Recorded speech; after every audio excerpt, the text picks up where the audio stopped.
খোলা বায়ুতে 250 গ্রাম CaCO3 কে উত্তপ্ত করলে তো CaCO3 কে উত্তপ্ত করার কথা বলছে। এসটিপিতে কত আয়তন CO2 গ্যাস উৎপন্ন হয়।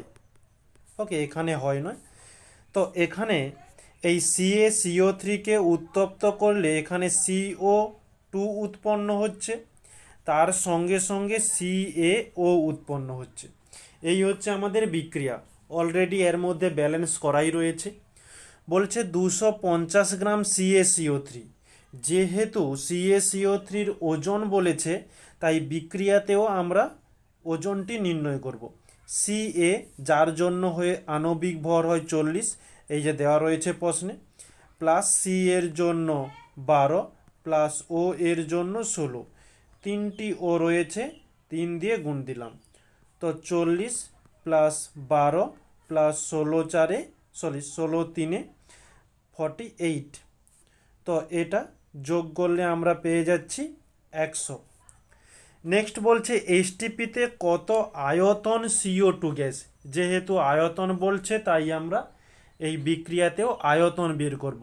CO2-র সামনে কিছু নেই মানে 1 রয়েছে, অর্থাৎ 1 মোল, আর 1 মোল সমান আমরা জানি 22.4 লিটার।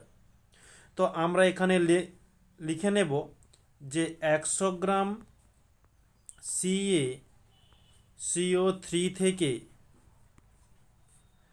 22.4 গ্রাম CO2 পাওয়া যায়।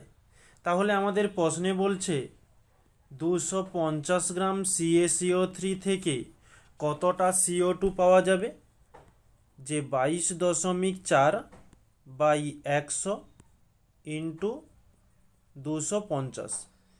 উপরের পয়েন্ট তুললে নিচে আমরা একটা 10 পাচ্ছি, উপরের 0 নিচের 0 কেটে গেল, 25 দিয়ে দিলে 25 4 100, 4 দিয়ে দিলে 4 5 20, 4 6 24, অর্থাৎ 56 লিটার CO2 পাওয়া যায়।